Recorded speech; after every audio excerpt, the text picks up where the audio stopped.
Anyway, so it's that was really exciting for me to be able to work with these guys and get a whole new cast, all new voices, all new music, and we're looking forward to presenting the whole thing to you guys just in about 10 days, right?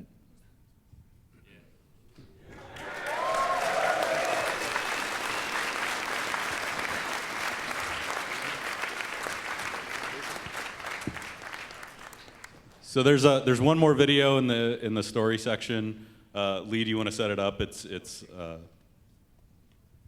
Yeah. So this video coming up is a lot of the pre-planned out cinematics that really represents the style of what we were going for. That it felt captured rather than shot. There's no crane or dolly shots that we're familiar with film, and more feeling that the camera is with this team the entire time, and we're justifying the cameraman basically. If the camera is with the team, then we're suggesting that it's handheld. And this isn't a spoiler, but all the cameramen die on Reach. It is true, and we do remember them, every single one. So yeah, we did this video for Bungie Day 2009 to just really get the team excited about where the story was going and how it was coming together. So.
Nice work, Lee, Marty. Enough about this story So stuff. there was music that was really like 2009. That was way back there. Yeah, you actually did write a piece for this thing. That was nice. We should know. Can we please talk about gameplay Yeah, I mean, for a minute? We established the story, we had the characters, we had the music, and we were feeling pretty good. And we're like, we still need to do gameplay. So there's this thing called a game. Yeah, so we're going to show you now like a sort of a little glimpse into like the first year of how we sort of develop Bungie games from a gameplay perspective. And again, like all the stuff almost everything we're showing you today is was originally intended for internal use, and we're just kind of giving you guys an idea about the first year and some of the ideas and how they all come together. So from a design perspective, like the first year largely consists of sort of a core group of the team, the Reach team, that we sort of took whatever we could from previous games and did whatever we can to sort of tape together sort of the core principles of what we wanted to do across the Reach campaign.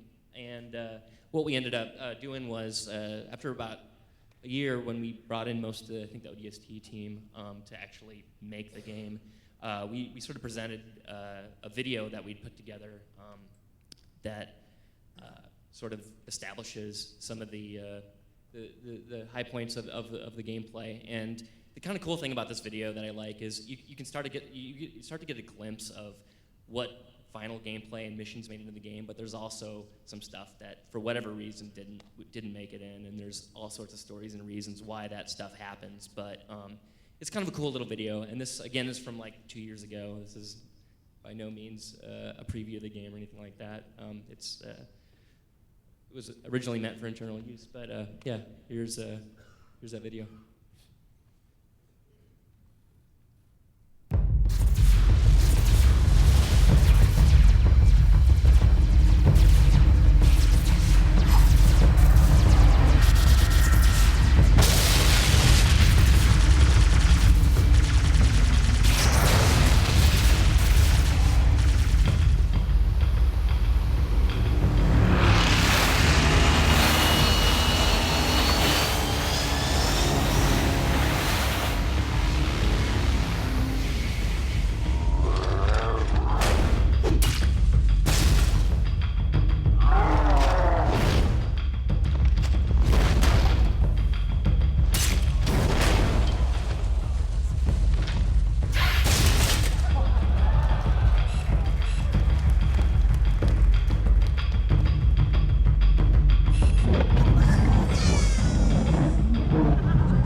You guys aren't allowed to talk about that video, and we'll neither confirm nor deny that it ever existed.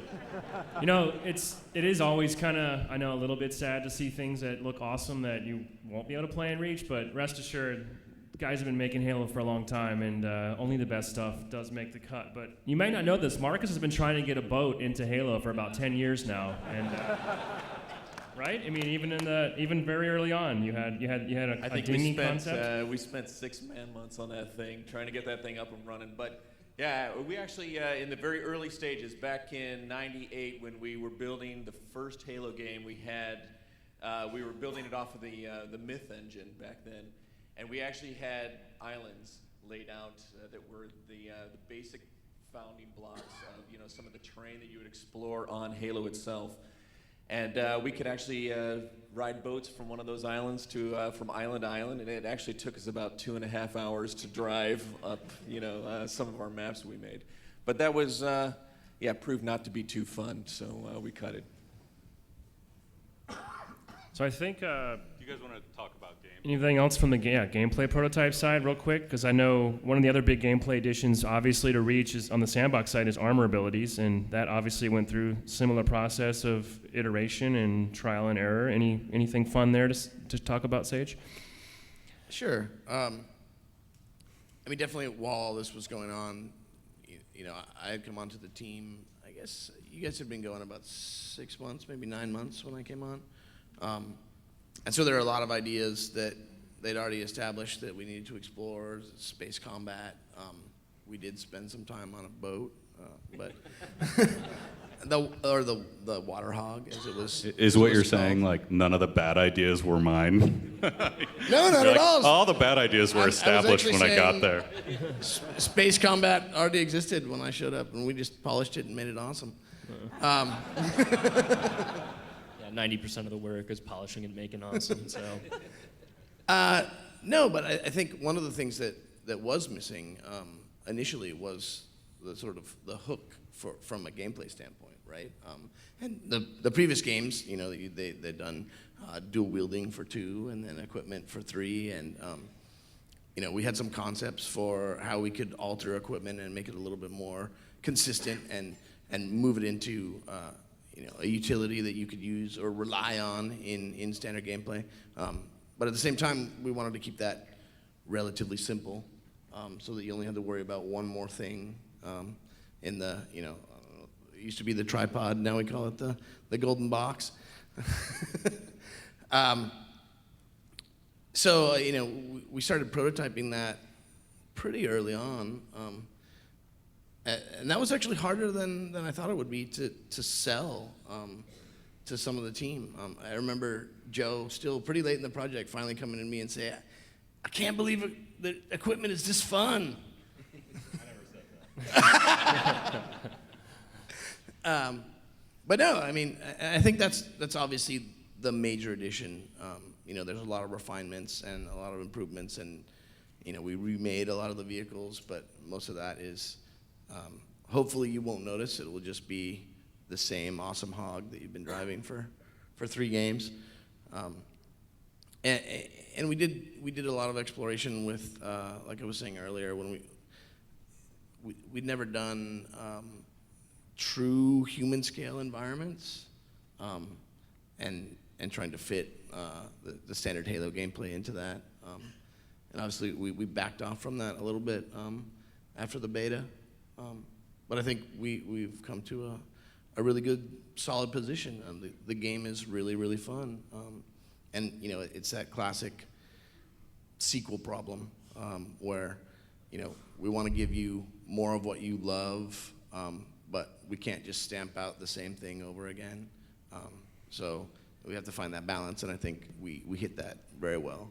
That's one of those things. Reach offered this great opportunity for us to kind of break from that chain of story and events that took place leading after Halo 3. So bringing us back to the beginning, right before the events of Halo 1, brought us full circle. It allowed us to, you know, break some of the things that, some of the ties that we didn't want to have to, you know, carry along with us. It allowed us to look at a decade's worth of building Halo games, take all the best parts from Halo 1, 2, 3, and ODST, and put them into Reach and make them better. Like Sage was saying, like he said, yeah, the hog drives just the way you expect it to be, but he gutted that thing, completely rebuilt the physics for it, made it completely drive differently. At one point, everybody in the entire studio was going crazy because they hated it, and then, you know, he made it right. I mean, it's always something that we're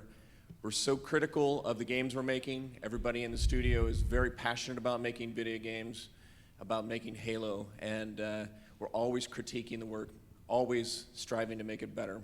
And Sage is one of those guys. Everybody here was the focus of all of that critique every day, and it gets hard to listen to it, but it was certainly something that made for, I think, one of the best Halo games we've ever made. Then, as a result, because so much passion and so much effort was put into this title. And a lot of late nights, a lot of crunching, a lot of really bad dinners, and whatever. But but it turned out to be an awesome game.